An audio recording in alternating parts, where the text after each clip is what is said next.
ఇక last one ఏమి ఇచ్చిండు, గివెన్ ఈక్వేషన్స్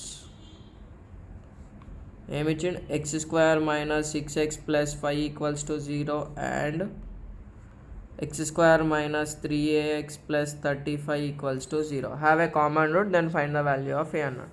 సో నేను దీన్ని 1 అనుకుంటా, దీన్ని 2 అనుకుంటా. దీనికి నేను రూట్స్ ఫైండ్ అవుట్ చేస్తా.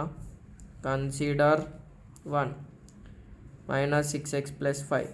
సో ఇక్కడ డైరెక్ట్ 1 5 5 కదా, సో నేను -1x - 5x + 5 రాసుకుంటా. ఈ మధ్య టర్మ్ని స్ప్లిట్ చేసుడు తెలిస్తే ఈజీగా అయిపోతుంది. సో x × x - 1 ఒకటి, -5 × x - 1 ఒకటి, x - 1 x - 5 వచ్చినాయి.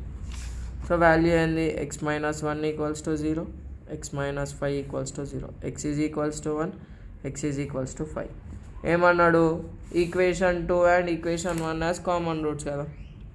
Equation 1 and 2 has common roots. అప్పుడు ఏమవుతుంది, కేస్ 1 కేస్ 2 అవుతుంది.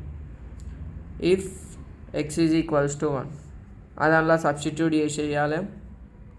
x² - 3ax + 35 = 0. x ప్లేస్లో 1 పెట్టాలి. 1² - 3a × 1 + 35 = 0 + 35 = 0. 35 + 1 36, -3 అని అక్కడ పంపించిన +3 అవుతుంది. 3ని ఇక్కడ ఎలా కొట్టిన 36/3 అవుతుంది. 3 1 1 2. సో a = 12 అయింది. అంతే.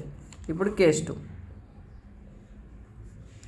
ఇఫ్ x = 5 అప్పుడు ఏమవుతుంది, 5² - 3a × 5 + 35 = 0. 5² 25, 15a + 35 = 0.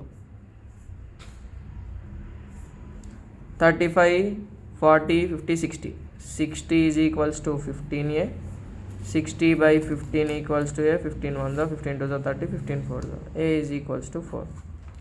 Therefore a = 4, 12. అంతే. Thanks for watching.